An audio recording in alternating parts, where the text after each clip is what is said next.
Your track is haunted. Probably. The track is coming from inside the house. Wow, that was cheap. That's me. There's something in the air. Okay, so we are back. We've been on hiatus for, I think, 3 weeks, maybe. This is There's Something in the Air. It is a spoiler-filled Wynonna Earp podcast about Wynonna Earp things. Today, it's going to be about episode 105, Diggin Up Bones. What's this episode about? Yep, let's skip that. Okay, you're here with... I mean, we could read the, I have, the Netflix description up. Nah, it's fine. They'll figure it out. You're here with BP. Michelle? And Monica. And we're going to break this thing down into some of the things we saw on our rewatches. So who's going first? Well, I think the opening scene is just, a cinematic masterpiece. It's, a one-shot, and the light, everything about it I love. It's very horror movie-esque while also being somehow avant-garde. I watched the episode on Thursday, so I just have my notes. What was the opening scene again? Wynonna dreaming about Willa. Oh, yes. Wandering through the house in the weird lighting and her old dress. Sorry, guys. I definitely take this seriously. No, it really was. It was creepy, and I wonder, does Wynonna sleep on the couch every night? Does she not, with her gun? That also just speaks to her mental state as a character, too. And the Willa stuff was really creepy, and how Wynonna was in the same outfit as her. It was all just really creepy, but also super well done. It's just so, anytime a show does a one shot, it baffles me. It's so good. So are we supposed to take anything out of the fact that she was wearing Willa's dress? For instance, that she basically thinks she is standing in Willa's identity? I think, yes, that's exactly what we're supposed to take from it. That's what I got from it. She feels like she's replacing her, she's a replacement heir, not the real one. Especially when Waverly really creepily looks down on her and is like, oh my god, Willa? Yeah. And after Wynonna wakes up, I thought it was really interesting that Waverly says she misses Willa, just with the knowledge of what their relationship was like. After we get a deeper look into what their relationship was like, it's interesting that Waverly says that she misses her. It's what I'm trying to say. I thought that too, early in the episode, and I actually wrote it down because I was thinking to myself, oh my gosh, Waverly's just too good, for our own good. But a little bit later on in the episode and some of the conversations she has with Bobo, I almost get the impression they're insinuating that she's been pushing that down. And she doesn't actually start to... It's not that she doesn't remember it per se, but she's been ignoring it until she ends up confronted with Willa later on. And then it's I can't deal with you anymore. And I have to kind of face these demons. I think, too, after someone is gone, the longer they're gone, the more you remember the good stuff and the less you remember the bad stuff. You see that when anyone dies. Even at their funeral, all you hear was about what a great person they were, or parent they were, or child they were. But in reality, I've known a handful of people that it's kind of been they die, but that doesn't make them less of an asshole. But nobody, obviously no one's going to talk about that loudly. Sure. Oh, and so the longer they're gone, my dad used to drive me insane, but that's not the stuff I choose to remember. I remember that he went to my, basketball games when I was a kid. I don't focus on some fight that we got into when I was a teenager. Right. And the past is always romanticized. It doesn't really necessarily matter what type of relationship it was. Like you said, I think that's something just your mind does almost with certain areas of trauma even. But the thing that I forgot what I was saying about... You know what? That is a really good point. Now you agree with me when I literally don't say anything. Whatever. Yeah, it's kind of like a defense mechanism, because if you have unresolved issues with somebody, like Waverly does with Willa, it's you're not going to get a resolution to that, so it's easier to just... it's a defense mechanism. Remember the good times, forget the bad, because nothing's going to change that. Like you're not going to be able to do anything about it. Oh, I know what I was going to say. So it's really easy to say you miss someone once in your mind you've determined there's no way they're ever coming back. That's very true. That's a good point. Yeah. Like, sure, I miss her in the sense that I'm definitely never going to have to see her again, regardless of how I approach this topic. Especially if it's someone that kind of society makes you feel like you should miss. Like a parent or a sibling, like, oh, well, my sister got kidnapped, my dad died early, Ward and Willa, and society kind of tells you that those are people that you should miss. We don't talk about the fact that Ward was an abusive alcoholic or that Willow was a little sociopath in training. Just everyone thinks that you should miss them because of who they were to you. Especially with the circumstances with which they departed. Right. When in reality, they both were like horrible people. Yeah, maybe they're the only Earps. Yeah, really. You only count as an Earp if you're a genuinely terrible person. Maybe that's why Wynonna's so freaking confused. But then she could, well, this is a topic for another time, but would she be able to wield Peacemaker if she wasn't an Earp? Although I realize that what Peacemaker does and who it thinks is worthy of it we have no idea the story behind any of that. Yeah, the mythology of Peacemaker is a mystery. Hopefully, well, I doubt we'll ever get a full resolution to it because it's just it's so good to be able to speculate about. The last 5 minutes of the series finale, we get a flashback to them putting in the curse being put on Peacemaker, and well, it'll only work for these people and it'll glow this color when this happens. Great, cool, just wanted to bring you up to date. And then the show ends. Well, I mean, also before we get like crazy feedback, of course, none of us was serious about her not being in Earp. Right. We're just being sacrilegious. Yes, please do not send us 10 messages about how Wynonna is definitely an Earp, please. We know. Why are you trying to knock the microphone down? Opal's here, everyone. Take a shot. Hopefully you want to say hi? Now you're okay. Now she's gonna be quiet. Don't worry, I'm sure she'll make her appearance later. Just see a squirrel or something and start screaming. It'll be fine. She's very shy when she actually gets the spotlight. Anyway, back to Wynonna Earp. So after that, we have the scene with Fish. Sorry, it was so gross. Levi. Oh, you're right. Sorry, I was distracted while I was watching this, so I made my wrong notes. Levi gnawing his foot off. Yes. Ugh. I had to put my hand over the screen because I was working out while I watched it, and I was afraid someone would complain or report me. It was super gross, and my notes, well, they were gross Fish, but my only notes were gross Levi.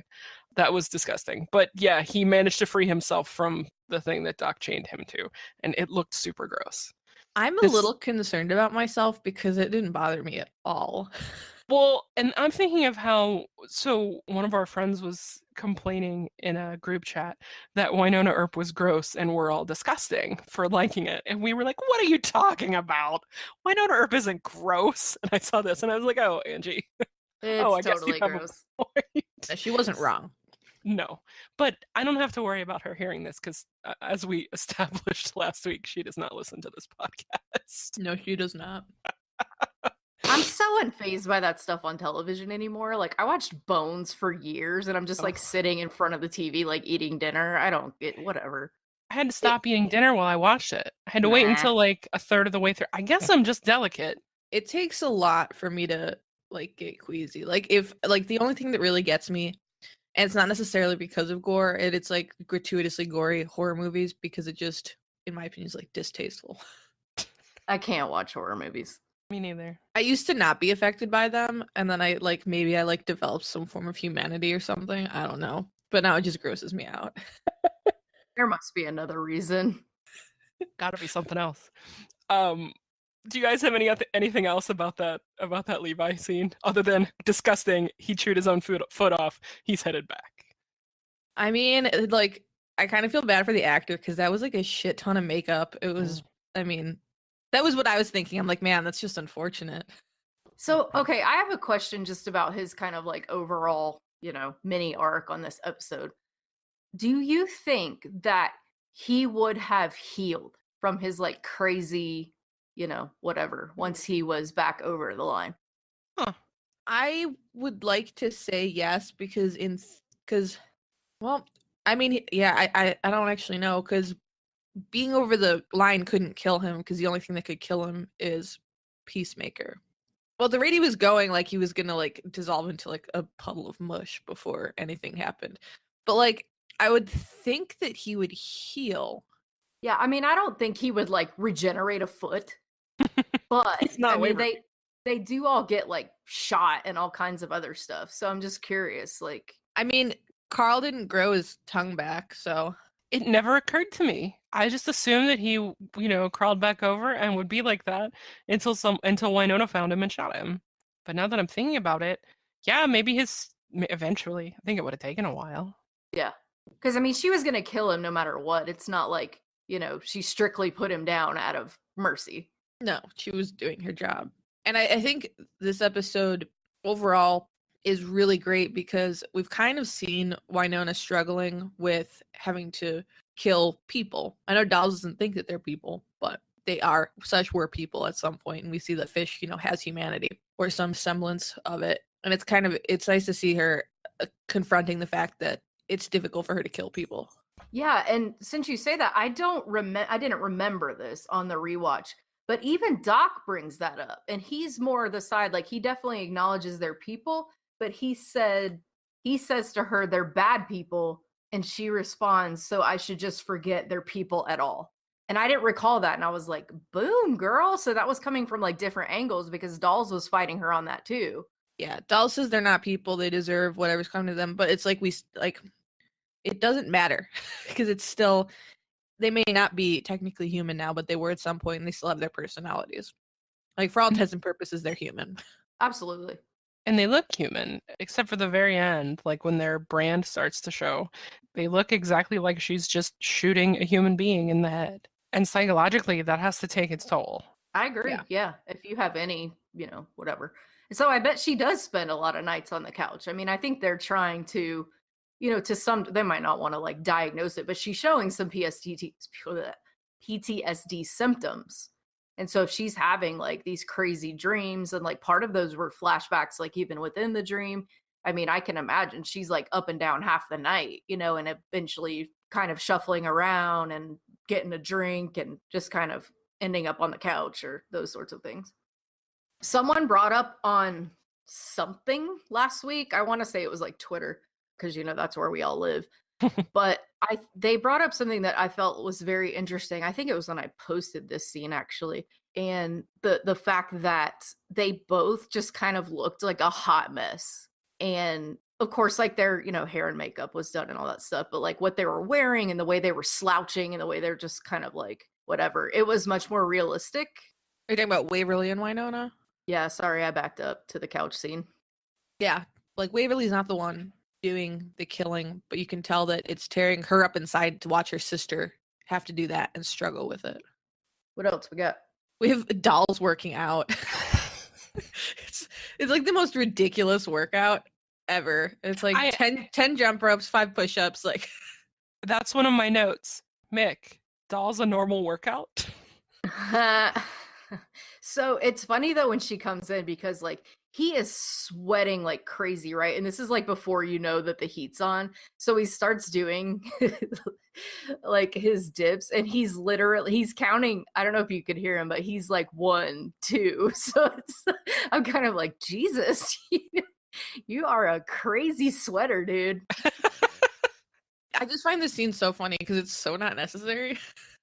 It's very gratuitous, man candy, but also hilarious, righty. Like, here's your shirt, put your coffee back on. Yeah, it's all just like the entire scene is like shirtless dolls, but it's all about Wynonna just not being able to function. Which I get. I mean, he looked really good. But it's one of the first scenes, in my opinion anyway, that makes him more human than just like government agent man Riley Finn. Yes, I agree. Because he even jokes back to her, like, what does she say? There's a little rebel inside you. And he's like, not that little. Yeah. Yeah, that's not this scene. Whatever. That's not the scene with that made me laugh. Every single time I watch this episode, that makes me laugh so much. this episode is where he does, you see their relationship start to develop, and you kind of see why as the romance between them develops. You see why, like you start to see more of him, and that he isn't just fancy pants agent man. It's nice. Yeah, he's like actually a proto-human dragon person. Right. like you are, because that's a normal thing. I laughed when she actually, when he said the judge's name, and of course she recognized him, and she stops dead in her tracks, and she literally says record scratch. Yes. I'm just like, who says that? Wynonna Earp does. That It's judge awesome. is such a piece of shit. Yeah, I would like to nominate him for the That Bitch Award. Just throwing it out there early. Judge Kreiderman, that bitch. I mean, I'm not gonna disagree with you on that. He was fucking horrible. And at the end, when we find out that he has the picture of the Sevens hunting photo of Wyatt, I'm just like, you are in fact a giant piece of garbage. Who was it? Josiah Earp? We don't know anything about him. It said Josiah, but I thought that it was... It looked like the same picture as Ward. Right. Unless that wasn't Ward at the end. Because it did say that Levi took like all their hunting. Oh, pictures. maybe they weren't the same. But it's still the 7, because it's the 7, Yes. like it's their hunting pictures, but it might not be Ward. Exactly. Yeah, and plus it was super old. Which is not to say he doesn't use the same equipment. Well, I really like that, like, there's the picture of, Dolls gives Wynonna the picture of her Willa in Waverly, and I'm like, when the fuck were you born? Were you, like, is this like the 1800s? Like, what is this picture? Well, I mean, the homestead still doesn't have electricity, so it's not like they're walking around with DSLRs. It just baffled me because I'm like, you are 20, what is she, 27? Yeah. She is the same age as me. Right. So she was born in like the late 80s, early 90s. He was the one taking the pictures. He was using his olden-timey camera. I know, but they're even dressed like they're like... Well, fair. It's reminiscent of a certain, I don't know, Anne of Green Gables. Is it? I don't know. I never saw it. We need a guest host. Do you know anyone who's seen that show? I mean, maybe one or two people. One or two. I just saw that and I was just like, what the fuck is happening right now? But there's my nit to pick for today. So one of the things I love about this show is how even the villains seem human and have good parts, and I would have to say that I don't recall any on Judge Kreiderman. He is just a dick. Yeah, and he's so negative towards Wynonna. He's like perpetuating the horrible stereotypes that have been applied to her, and the fact that he grants them the warrant knowing full well they're gonna fail. Like, I really want him to show up in season 3 and somebody like to just shoot him. Like, that would make me happy. He's dead. He killed himself. When did that happen? Wynonna and either Dolls or Doc find him after he meets up with Bobo at Shorty's, after Bobo buys Shorty's. Oh. He tries to hang himself. Yes. And they get him down and get information from him, and then he shoots himself. I do remember that. I don't know how I forgot that, because that's like a great moment. Whoa. We definitely watched this show, so I just want to throw that in there. I haven't done like a full season 1 review. Like, I've seen season 2 a bunch of times, but for some reason I haven't watched like the complete series. It's been a while for me. That stuck with me for some reason. I've been dealing with a different TV show lately, so like Wynonna Earp's not the forefront of my mind. The only good thing that I got out of that scene with Kreiderman, that first scene with Kreiderman, was seeing Dolls try and pretend like he's a human and talk about duck hunting, which was unsettling and creepy in a different way than normal. You know what frustrated me about that scene, though, and I know that Wynonna doesn't like need him to do this, but it was very frustrating for me that he just allowed Judge Kreiderman to speak to her the way he did about, just being born bad and she's the worst and blah, blah, blah. And Dolls was just like trying to bro up with him. And I know there was like a reason for it, but it really just rubbed me the wrong way. No, I agree. Like, I get why he had to do it and why he felt like he had to do it. But like, even after, he couldn't be like, hey, just so you know, that's a bunch of bullshit. I think, you know what I mean? Oh, he's playing a game. and it's shitty, but he ultimately kind of got what he wanted, except that, Kreiderman tipped Bobo off. Right. So they gear up, and I like that they're actually including Waverly in the plan for once. Yes, I agree. I also love Waverly's just commentary in the background. I love that she was eating trail mix. Yep. Adorable. Like it was a long-term stakeout. Yeah. And I'm sure you guys are going to be able to explain this to me in 3 seconds, but Kreiderman didn't know that Waverly was going to be there. How did Bobo know that she was there? I'm pretty sure it's Bobo's supernatural Waverly senses. Oh, all right. Well, that makes sense. That's how I wrote it off, because he has that connection with her. I also, when they ask him where all of his friends are, he said there's a big sale on yoga mats down at Lululemon. So that's in Shorty's strip mall, right? Of course. Yes. That's another piece to that puzzle. Absolutely. Yeah, we need to do some planning and figure out how Shorty's strip mall is laid out. Because we have a Chili's, we have a Lululemon, we have Purgatory. Which is And obviously the Shorty's. anchor store. Right. Oh yeah. Even though when Bobo talks to Wynonna in this scene, even though it's creepy and condescending, it still isn't, I don't know, it doesn't bother me as much as when Kreiderman talks about what a bad person she is. I don't mind it as much because Bobo is he's a dynamic character, and this just falls so in line with the relationship that he and Wynonna have. There's still a level of respect there somewhere, even though he's talking to her like that. Yeah. It's like a begrudging respect, but Kreiderman is just a dick. Yes. Yeah. He has this warped affinity for anything to do with the sisters. Well, I guess if you think about it, he's in love with Willa. Yeah. So, I mean, they're her right. people. He's in love with Willa, and he thinks Waverly is his angel. True. So Wynonna's just the weird sister-in-law that has to be included in his, right. holiday parties. One of the things that I wrote down about this scene, and like you guys said about him being dynamic, was just while they're going through the trailer park, they're pulling stuff apart, whatever. And of course he's making snide comments, but also he's so incredibly unaffected by anything. He just never breaks that character, or in his case his personality, of just being whatever, it's fine. Michael Eklund is such a great actor.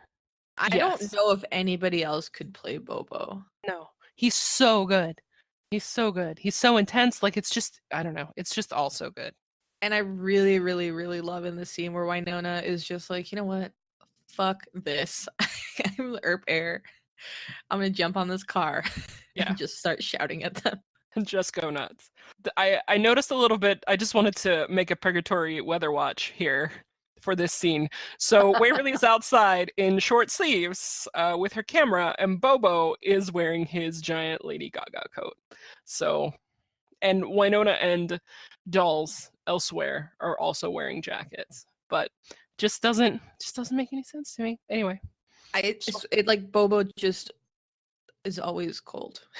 Yes, he just anywhere not everything feels cold because he's not in the fiery circle of hell. Yeah. That's my headcanon. Waverly, it's not even that Waverly's wearing a short sleeve shirt. It's like a crop top. Of course. She does. So she's not wearing a jacket outside, but when she goes into the station later to talk with Bobo, she's put one on.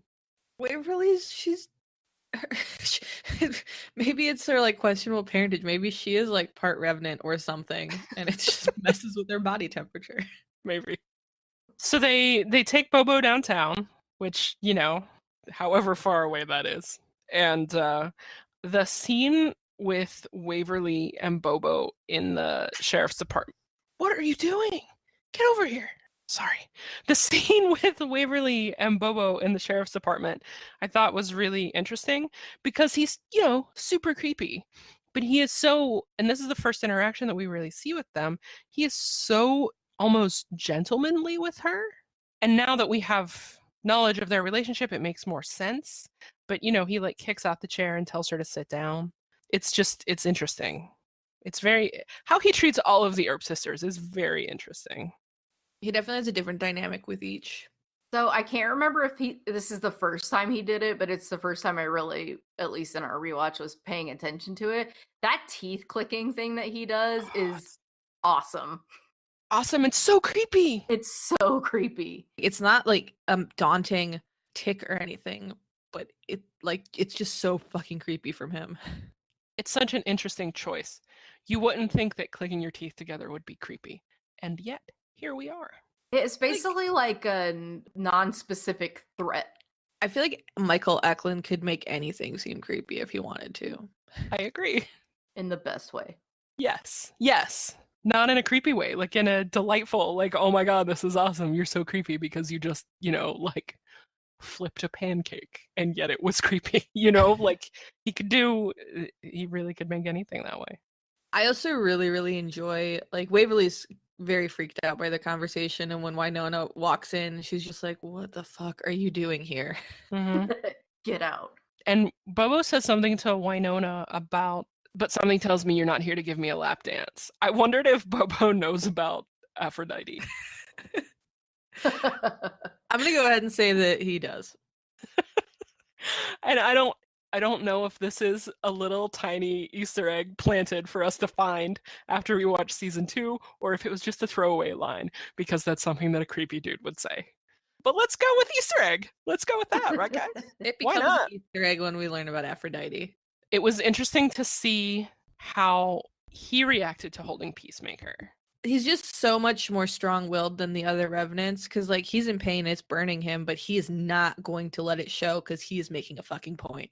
Like eventually, like his hand starts smoking at one point, and it doesn't even faze him. Yeah, and when he gives it back to her, he has like really bad blisters. Yeah. Is that the first time we meet Constance? Yep. She was yeah. in a pink Cadillac before when Right.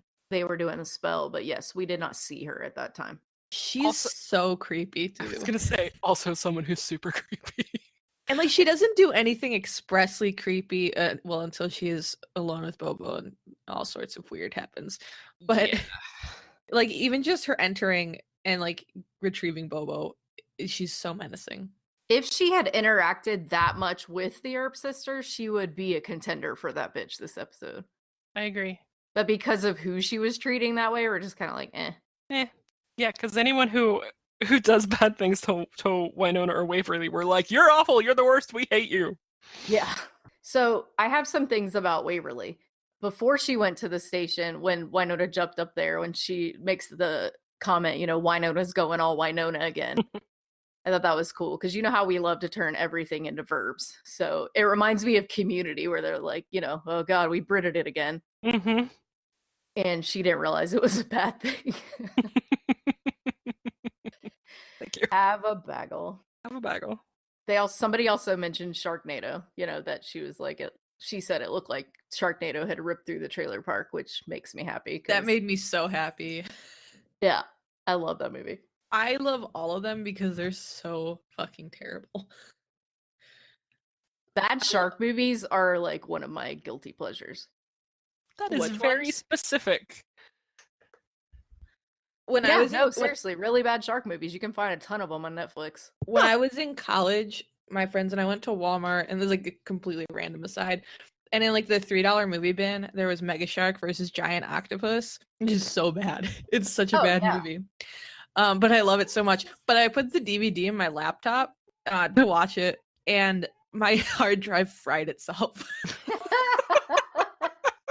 Like I needed to get a new computer because it rejected Mega Shark versus Giant Octopus. The Megalodon series is pretty legit. They're all so bad. I love them so much. Lavalantula is also fantastic. Two-headed Shark Attack is my favorite. Moral of the story, we like bad sci-fi. Yeah, I pretty don't- much. I don't have anything. That was a twin spiral. I don't have anything to contribute to this conversation. Shark You mean- Spiral. You mean you don't watch, like, is like Shark Week not your favorite week? No. Thus endeth the cutting. We can go back to talking about. Yeah. So no, I do not watch. I don't know that I've ever seen a good or bad shark movie. Like I've never seen Jaws or any of the Sharknado movies. or any of those. They're I'm not really, really. really stupid in like a really entertaining way.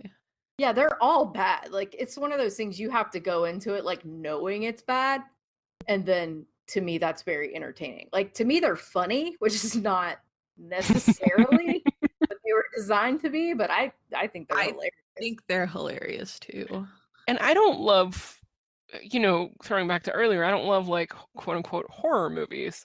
So I always kind of assume that if there is a bad movie about a shark attacking someone, it's probably going to be in that genre, even if Oh it's stupid. no. Sharknado is not remotely scary. Like, yeah, people like it's full of like D-list celebrity cameos just so they can get like their head chopped off, but like the graphics quality and special effects is so low that it is just hilarious. Also, as an aside, really looking forward to Lake Placid this summer on Sci-Fi. It's gonna be great. All right, should we go back to the To the episode? yeah. I mean, I guess. Why don't we have sharks in this show? Maybe season 3. What's the title of episode 3? Blood Red and Going Down? Is that right? For what? For 301? It's blood Varun- red and going down. Okay. So, clearly episode 301 will be about a shark attack on Purgatory. You think there's one in the Big Deep Lake? Yes! Yes. Exactly! It's a revenant so shark. I have my one more thing about Waverly, and nobody brought it up, so I'm gonna be very excited about the credit for this. But in his conversation, in Bobo's conversation with Waverly, when she's asking him, about like why you chose me and tried to manipulate me, and she has depths that neither of them know the bottom of. Yeah. And I thought that was like a crazy throw forward to like the same thing that Miction talks to her about the dark corners that she hasn't explored yet.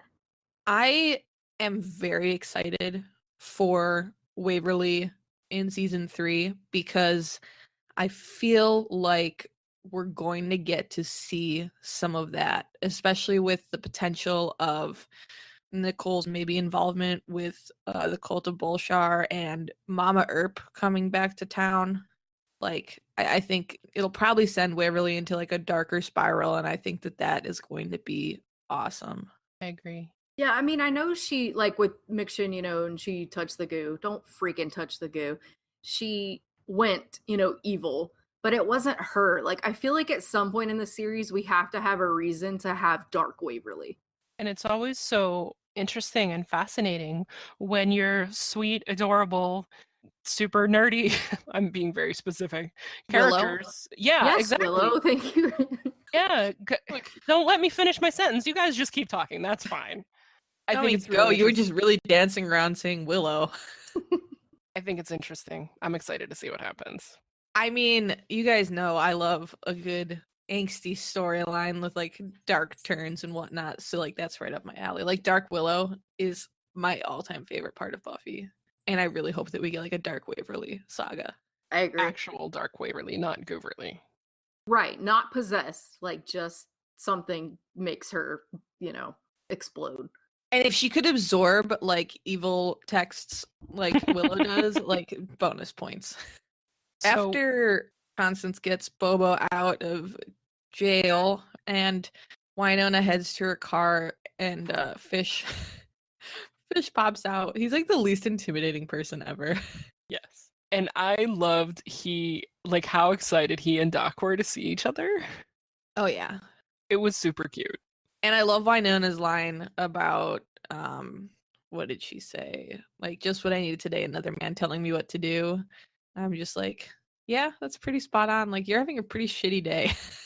Yeah, and I feel like that every day, I think.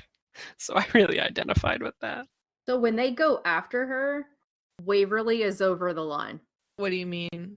Oh, the Ghost River Triangle line? Yeah. She definitely has passed the line multiple times.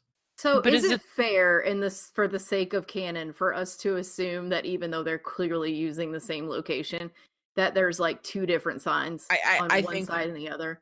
I think that is definitely what's happening.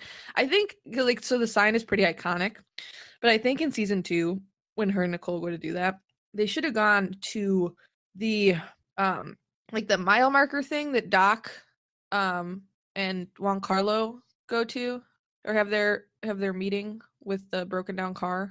Right, so he could show that he could cross and wasn't a revenant. Right. I think that would have been a better location because the sign is used so often. I agree. And Purgatory isn't the end of the Ghost River Triangle. Purgatory is in like the middle of it, Yeah. according to the map, but according to like what we see in the show, not so much. But I agree with that. Oh, this is totally a throwaway part, but when Judge Kreiderman is threatening Dolls and gives him, the superiors that he's been talking to, I feel like that's our first indication of Lucado. Mhm, I for agree. some reason when he gave him the paper with the name, I was like, oh, it's gonna say Lucado. Yeah. No, it's anonymous, or we don't get to see it. But it has to be Lucado. It has to be Lucado. Well, of course, that's who's going to scare him because she's going to be the one, that calls in the tomahawks. Right. But she's also the one who has the vendetta against him. Yeah. She's also the one whose head explodes like a can of spaghetti in the microwave. Sorry, that's like my favorite Doc Holliday line. It's so good. So I had a question, or just, another whatever about the sentient peacemaker. Wynonna is pointing it at Fish for a long time. And it does not glow. No, never. And I think the reason is because she doesn't actually intend on shooting him. I thought the same thing. So Fish also makes a comment when he's talking to, Wynonna about what the deal is, that his fellow, they agreed if they ever got struck down by Peacemaker, there was like a certain place they would meet. Did they actually meet each other like after the whole Revenant deal, or they just agreed this last time like there was a respawn? Because if Fish was in the trailer park at any given time, especially when they like all resurfaced and did like the war party, like how did they not cross paths? I feel like, I guess he was maybe he was at the trailer park searching for Levi, because he doesn't seem to have any association with Bobo aside from Levi. So maybe he doesn't live there, and whatever the date and time was, he went to go look for Levi. But I wondered the same thing, if they met after they became Revenants or before.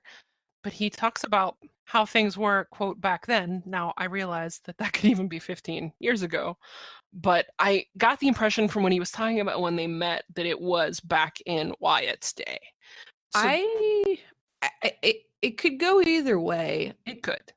Because, I mean, technically they're constantly getting struck down by Peacemaker. But and we never found out what either of them did, correct? No. Or why they died. No.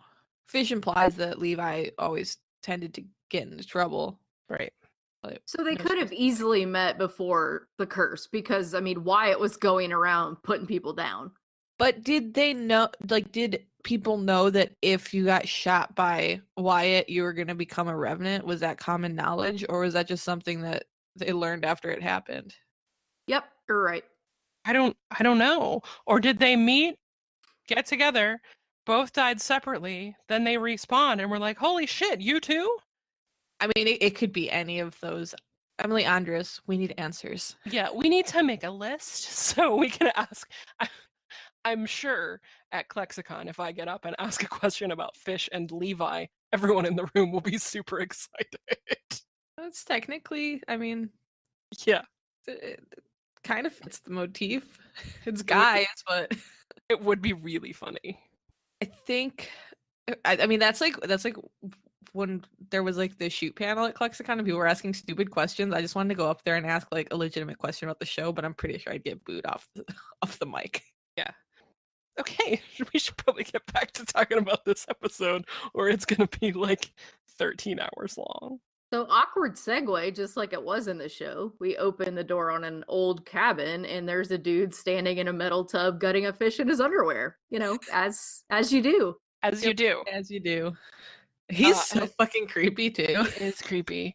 Like, I'm sure this actor is probably a nice guy and doesn't cut up bodies in his apartment, but both characters he played on this show were terrifying and so gross and creepy. What was the other character he played? He was the one who created the gas for the party. That was his brother, I think. Gotcha. Yeah, I mean, I don't think that guy has gotten an acting role that wasn't some sort of villain. Fair. But he's super creepy. And Wynonna torturing him made me very uncomfortable. I think it made her uncomfortable too. It was a very interesting character moment because it wasn't something that she wanted to do, but she's so hell-bent on getting revenge on the Seven that she's willing to really like throw her like morals and ethics to the wind to accomplish that, which I think really plays into why she's struggling so much with having to kill these people, because she's not doing it in a way that she can really process. Saying whatever it takes and doing whatever it takes are two different things. And then when you do something that you think is awful and you don't hate every single part of it, like there's a level of guilt that goes along with that. Because, you know, she got her answers and there has to be some kind of a feeling of accomplishment with that. Like, oh yeah, I'm good at this. And then like that makes you feel all squicky inside, you know? Like that has to be gross. Well, and it's almost like a vindication from an ends justifies the means mentality. I was gonna say, yeah, she's going with a very the ends justify the means disregard for any, like, for her own, like, just complete disregard for everything because she wants to get this done. But I mean, it does take an emotional toll unless you're like a complete sociopath. So for the Hundy peeps, define perverse instantiation. Oh my goodness, I looked that up and tried so hard to really like grasp it, and it was really difficult. Which is rare for me to not really be able to grasp something. Wow. And cutaway. I loved the camera cutting from when Wynonna was attempting to woo the ladies to get the information, and then it switched right to Doc. But I just love the way they clipped right to that, and we're like kind of standing behind them as far as the camera went, a little bit over the top. I just thought it was a great scene visually. Everything about that scene is great. I thought it was really great too how both of them did the same or similar gestures to be like seductive. You know, like Wynonna's kind of playing her hand along her chest, and then Doc does the same thing. and like Doc's like unbuttoning his vest and then like goes to unbutton his shirt. I'm like, are you just gonna undress? I think it would have worked. I mean, obviously it did, but it's just like, all right, you're just gonna keep going? All right. Also, I really like his outfit in this episode. Oh, yeah. The shirt and the vest, like it's great. It's great. If I had the opportunity to, if I for some reason needed to cosplay Doc, I would try and copy this exactly. I would just wear that outfit, period. Like, I love it so much. It's really good. I also like, this is a little bit earlier, but I really liked his line of that girl could use a cigarello. Yeah. Yeah. I need to start working that into my normal everyday conversation. Like when I'm talking to you guys and one of you freak out, I'm going to be like, oh man, you could use a cigarello. Not that you ever freak out. I'm just saying, hypothetically speaking. Oh my gosh. I really like to, so they, get the building evacuated and they're robbing the place in theory. So the building was evacuated. Normally when people evacuate a building, they stand around the building. And I don't know what their escape plan was, to just like run out the front door with those boxes. Well, but they don't do that here. Everybody took a break and they went to Shorty Strip Mall. They went for some sliders at Chili's. Oh man. Okay, so I need to get a screenshot of it, but I like almost died whenever. So Doc lets Dolls lets them go, and the way his lip quirks up when they pass him is like the freaking cutest thing I've ever seen. I just overall really like that moment because like him and Wynonna haven't necessarily been getting along all episode because she botched the trailer park operation, but he like can't help but just be like, yeah, all right, go do whatever it is that you're doing. Like, I'm not going to stop you. There's a sense of validation in that, especially because they've already had the argument of like, you do it your way and I'll do it mine. Yeah. And they said, as long as we're pulling in the same direction, which is after this. But I think it's Dolls right now coming to accept that, like, all right, Wynonna isn't going to follow my rules. She's got to do it her way, and he's just kind of coming to accept that as long as she doesn't cross any lines. Which he doesn't consider robbing the police station crossing any lines, which is good to know. I mean, I don't. That police station is the worst security ever. Like, Waverly just walked in and stole those police reports. That's because Nicole's off that day. Well, Dolls is not exactly a big fan of Nedley either, so. That's true. Do we think that the Revenants know what happened to Willa? I don't think so. No. Okay. Because I think if they did know, Bobo would know, and he would not be indebted to Constance. But no, I mean, know that Bobo, Vinny the Vulture says, not until you're in pieces, like your big sister Willa. Like, they think that, they took her to the woods and killed her and apparently got her up. Which I don't think they know what actually happened. Okay. Just And what I they were don't think told. we can take that guy's word. I mean, he Well, was that's fair. slippery. He was Yeah. trying to get under her skin. That's fair. So once they go over to Hell's Gate and they're driving over there, I don't know if anybody else caught this, but it cracked me up so hard that she's driving the truck through this huge field and she hits the one pothole that's in like I didn't notice 2 that. acres of land. I didn't notice that at all. How's there a pothole in a field? Well, I I mean, mean, it's it's a just a hole field. at that point. All right, sorry. I'm still. It's been a long day. Yeah, no, go back 24 and watch life. that though. She drives up and just like clunk, clunk, like right over it. I watched the episode and made the notes like without stopping, so there were probably a lot of things that I missed, a lot of subtleties. So I apologize. I have a question about the scene between Constance and Bobo where he ends up like licking her shoe. I did just pull that up, and she does hit like the one obvious hole in the ground. Can we also talk about her singing lullabies to her son's bones? I don't know why you think that's talking about Worthy. Like, they're her kids, BP. Like, wouldn't you want to sing lullabies to your kid? God, come on. To the incomplete skeletons of your children. I'm sorry. I'm clearly going to be a terrible parent. Obviously. I mean, it's really sad that I have chosen not to have children because obviously I would be a great parent, at least with their incomplete dug up bones. So my question in that scene is like, is she like controlling Bobo like magically to make him like suck on the heel of her shoe?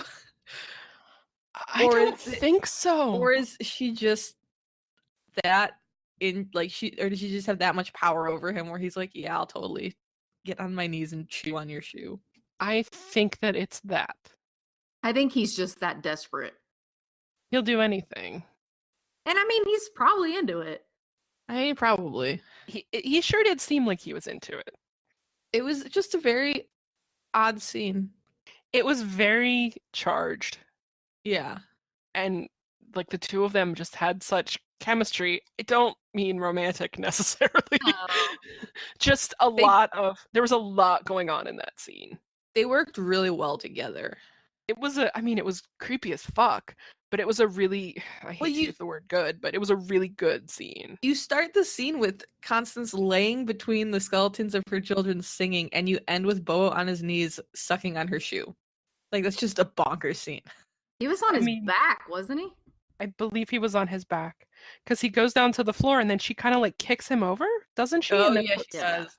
I don't know about you guys. I'm tired of seeing scenes like this that start out with singing lullabies to your dead children's bones and end with a sociopath, a creepy dude in a Lady Gaga coat sucking on the heel of someone's shoe. Like, oh, I mean, how many times do we have to see that? Such a trope, really. I know. Man. I feel like every single scene Constance has in this episode is just it's so good. Like her and Doc in Black Badge, so good. And Tim Rosen's face when he's like frozen is priceless. Yes. That's accurate of almost every scene that he is in, but yes, I agree. She was a really good villain. I obviously wasn't like, oh man, we need more of the Stone Witch because that's a character that I can't live without. But she was a really good villain. I'm sad that we didn't actually get her back in season 2. No, I agree. I mean, we get her decapitated head, but like, and we get younger her. Yes. But I think like present day her would have been fun to throw in the mix. But then again, they already had a lot going on. There was quite a lot going on for season 2. Well, I was really excited when the Widows brought her up because I'm like, oh man, we're gonna get her back, and then nope, fucking Tucker. Fucking Tucker. I mean, and it's almost, well, we can discuss that when we get to season 2. Never mind. If I could just go ahead and make this a really awkward transition and probably get kicked off the pod, that heel was on point. Moving on. You know we can't kick you off of the podcast, right? Because you like do all of the stuff. Okay, but I just had to get a really bad pun in. It was a pretty bad pun. That was a real bad pun. Sally would be proud. I warned you beforehand. Well, We're gonna kick you off the podcast for it. No, it would take a lot, I think, to get 2 of us to agree to kick the third off of a podcast. I think that would take a lot. Challenge accepted. Conference disconnected. It needs to be breathier. It's really too bad that everyone couldn't hear the Uber conference voice lady because it's like super breathy and phone sex chat line s. Hold on. I'm gonna try to get her to do it without stopping the recording. Well, there's Oh no wait, way but that's it'll gonna never end mind. I badly. can't do it. Maybe you can like record it and put it at the end Yeah, or something. or insert it here. Great. Awkward pause. I really like when they go to find Levi at what's called Hell's Gate. Yeah. And like Wynona's just throwing so much shade at Doc. Rightfully so, because like he did something pretty shitty. But like the decapitated foot, and they're like, do we tell Fish about this? Is this something that he needs to know? But I don't want to be that bitch, but you can't decapitate a foot. Oh, whatever. Chewed off foot. foot splain. I mean, it's been a minute since somebody got splaned. The good thing is, the bad thing is that I know that. I just No, I know you do. That's why I said it. If I thought you didn't know, I would approach speaking you. words. just a DM later. Hey, just FYI, that decapitation is actually 4. I like that Fish tries to tell Doc that vengeance is hollow. Vengeance is hollow isn't worth a thing. But that's a lesson, I don't know that Doc he gets there eventually where he cares more about Wynonna and Waverly than he does about getting revenge. But and then that's after they bury Clutie in the salt flats. So maybe I was gonna say he already there. got revenge. Well, so. I think the revenge that he would have wanted is to kill her. No, I agree. But he had to he realized that he had more, like, he would have done it if the Earp sisters wouldn't have entered his life. He had something to live for, and he didn't before. I thought it was because their fates were linked. It is, but I think that he if it weren't for the Earp sisters, he would have been so blinded by vengeance that he wouldn't have cared that he died as long as he got his revenge on Clutie. He didn't, because he didn't feel like he had anything worth living for, so why not kill her? Who cares if he died? Yeah, I got you. But also, so like when Tucker kills her, is it just that like any damage that Doc did to her was reciprocated? I think so, because that's why Wynonna he digs and then she buried him. Okay. But then why didn't Wynonna just kill her? Anyway, I'm not sure. I feel like Wynonna isn't a fan of killing for no reason. Well, that's true. I was figuring out, and so it was like, okay, well, she might be of more use to us at some point, so let's just dehydrate her in the salt flats. That's true. Okay, so if there's a That Bitch award, doesn't there have to be like dreamy hero awesomeness? Because freaking Ambrose is too good for this world. He is. He really is. And it makes me wonder what he did. He could have just been caught in the crosshairs, probably because of something stupid Levi did. I wondered if people found out that they were a couple. And Wyatt shot them for it? Wyatt put something into motion where they died, or he, let people know that they were a couple, and so they killed him. They killed them both. Like I he mean, was maybe. responsible in some way. I don't know. Maybe, I'm- but he did say Levi was always getting in trouble, and it sounds like he was kind of following him around. So yeah, no, you're right. That was But- just something that had entered my mind. So that's another. We've prepared a list of questions. oh, this list is endless. I don't mean We that in a really bad way. We're just weird.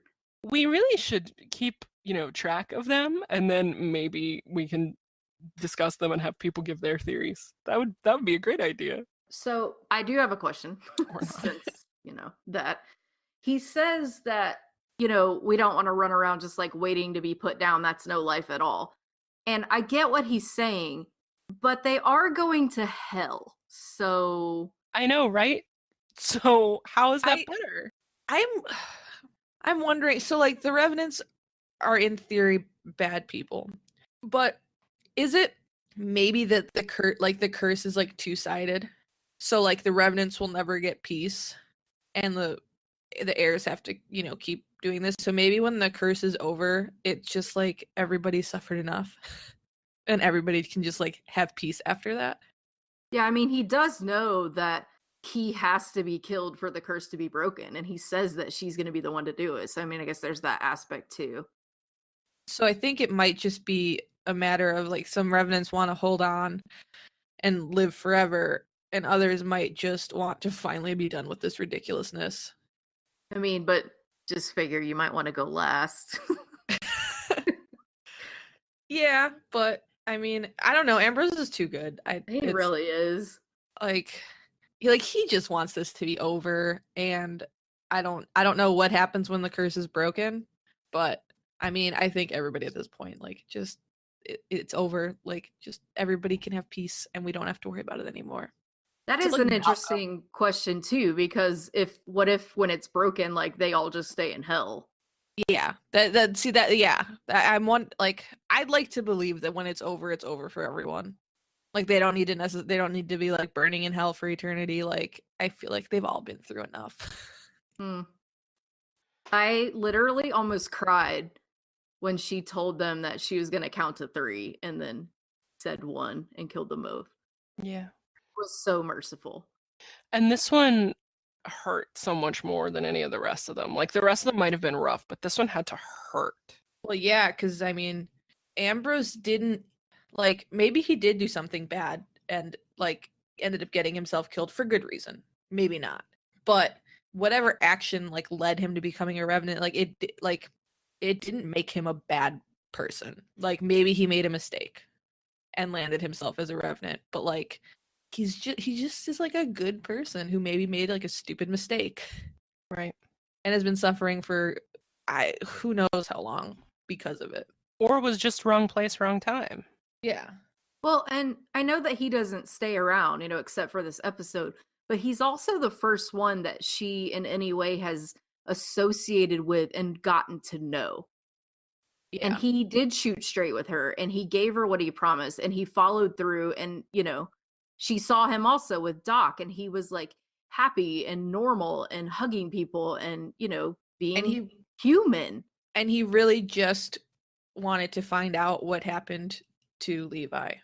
Right. So he cared about someone else more than himself as well. I mean, there were a lot of factors, I think, that gave her a new perspective. And then, like you said, had to make this one harder. But also this one, made it easier because she did give him the opportunity and she talked it through with him and she gave him the same amount of humanity back that he was demonstrating. I think that's a good point. Well, after Wynonna deals with Ambrose and Levi, we get the scene of her and Doc bickering in the woods and then having sex in the woods. Yeah, when he just says, you're exactly, because she's like, I'm nothing like you. And he's like, you're exactly like me. And I guess this is where we find out that she really is his type. Yeah. I like she says like, oh, I like we can't, and he's just like, think about that after. Say that afterwards. That's the best. I find one thing that's very interesting, and I don't see, a lot of like ship wars or whatever between like Dolls and Wynonna and Doc, but I do find one thing that's very interesting is that her and Doc are built much more on like this like growing passion, and then her and Dolls are based much more on like friendship, which is Yeah. just an interesting dynamic dichotomy, if you will, to see between the two relationships. And like, you know, and I'm not saying one doesn't have the other, but it's just like the way that they start off, I find to be very interesting. Yeah, it definitely has to do with personality types, I think, because like Doc and Wynonna are very similar, and Dolls is kind of the exact opposite. So it kind of comes from two different directions, and I think it's pretty interesting. And then this is, I guess, where Baby Earp is conceived. No, They slept together more than this. Ugh. Yeah, there's a couple more times. At I least would one like more. I would like to believe that Baby Earp was conceived like on the forest floor. In the That's fine. woods right after somebody got shot. Congratulations, Alice Michelle. I mean, it's like, apt. that's like the most Wynonna way of getting pregnant. Yes, it really is. It really is. And we close out the episode with, I'm sorry, like them having sex on like the forest floor, that like could not have been comfortable at all. No. Why don't like I get like the moment hits you and you just are filled with all these emotions, but I'm like, oh, gross, dirt and leaves and stuff, and Like rolling around on the forest floor. yeah. Maybe I'm just not a romantic, but I just think, oh, gross. No, thank you. And it had to be all like bruised and scraped up from that. And leaves or grass in a lot of places. Like it's just, it doesn't sound like, no thanks. Agree. You guys are looking a little bit too far into this. It just like when the first time I saw it, I was like, oh, like they're getting together, and I was like, oh, but that really has to be uncomfortable. This is the hill that you're looking too far into this hill that you choose to die on? Really? Yes, I'm willing to die on this hill of you dying on that hill. All right, whatever. Why do you think Kreiderman has that pic in his office? Because he's the worst. Oh, okay. Well, that solves that. What other unresolved questions do we have? What are all the other pictures that they got from Fish? Good one. Like, is it the other heirs on their hunting trips? Yeah, is it just like a long line of dead Earps? And Earp sisters? Yeah. That's it. That's all there is. I did think it was sweet that Dolls chose to develop that one. I did too. It's a bit more of his like character development. Yeah. From Fancy Pants Agent Man. He's also stopped wearing suits like altogether. Yes, I think he just wore a suit with the tie just that first time. And it's just been slowly getting less and less. I mean, this episode he was shirtless for a part of it, so like, right, all formality out the window. Another shout out to our friend Angie, who doesn't listen to this podcast. I'm sure she enjoyed this episode because she finds Shamir very handsome, which we told him at DragonCon, which is another story for another time. Yep. Any other observations or comments or questions on this episode? Nope. We do have that email. This is from Lisa Johnson, and she says, and now my take on the episode. This is the episode the writers want you to forget about when they introduce that stuff about Waverly maybe being a revenant. It starts off with her picking up Peacemaker off the floor. No issues, no burning, no nothing. Just casually picks it up and puts it on the table next to her. Then later, around the 20-minute mark, Waverly drives in front of the Purgatory sign to stop Wynonna. Now maybe this isn't the edge of the Ghost River Triangle, but it does seem to be the same sign that Waverly walks past in the season 2 finale. But these inconsistencies can easily be lost since we get the first interaction between Waverly and Bobo, and it's just fucking magical. It really is. We also get our first peek at the Stone Witch and her history with Doc, and I think this is the first time that we see that not all revenants are bad. In fact, there's a lot of stuff here that is important in setting up the mythology for the show, and I am really glad I rewatched it. I am sincerely enjoying the podcast, ladies. I hope you keep it up. Well, thank you, Lisa. We are having a good time doing it. Thank you for writing in. With that, those are all good points. You've just summed up our entire, what will probably eventually be close to 90-minute podcast in 2 paragraphs. Well done. Hey, we did miss the Peacemaker thing, though, didn't we? We did. We did, yeah. We did. The Peacemaker mythology, it was a work in progress. It is.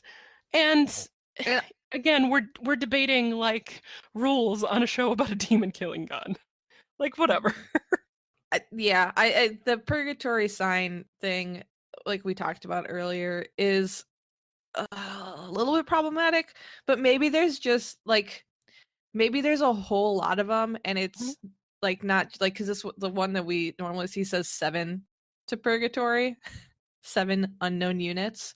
Maybe there's like 50 unknown units. Like maybe there's just a lot of signs. Well, it can be assumed there's one on both sides of town Yes. on that same I just highway. don't think that purgatory is on the edge of the Ghost River Triangle, which is me just being ridiculous and nitpicky. But So just you being you. yep. Do you think the generator is inside the Ghost River Triangle? Or Could it even go outside of it? I mean, it's is it a revenant worth generator? considering. Does it generate revenants? These are the important questions we need to know. Do they have to leave the triangle to get the gas? It's a lot of driving. You can get back to us on the answers to those questions, Michelle. It's a lot of driving, and that would be like transporting a lot of gas over like it. No, it's too complicated. Just get it in town. Generator Watch continues in 2018. They You're just need welcome, to get everyone. power hooked up to the fucking homestead. Oh my god. Okay, moving on. I liked the episode. It was really good. It was very entertaining. Things are really starting to heat up. I'm excited. Like I remember it was a good episode when I watched it, and I enjoyed it here. I mean, I think it's great because it starts to lay down a lot of the mythology. I mean, I think that the mythology of the show is why a lot of us like it. Aside from, well, you know what, everything. Yeah, everything. Exactly. Okay, let's wrap it up. Well, all right, let's see what happens. Thanks for listening, everyone. You can find us on Twitter at ErpsplainPod. If you have any feedback on the episode, you can email us at somethinginair@gmail.com. You can DM us at our Twitter, or you can leave us a voicemail at a number that only BP knows. Oh, it's 678 Maybe. 871 0098. And you can find me on Twitter at Beep33TV, or specifically for Wynonna Earp stuff, it's Earp Your Fandom. You can find me at Lesbianzer on Twitter. That was Monica. Yep. And you can find me, Michelle, at McNick1291 on Twitter. Thanks for listening, everybody. We hope you had a great time. And remember, it may be a shit show, but it's our shit show.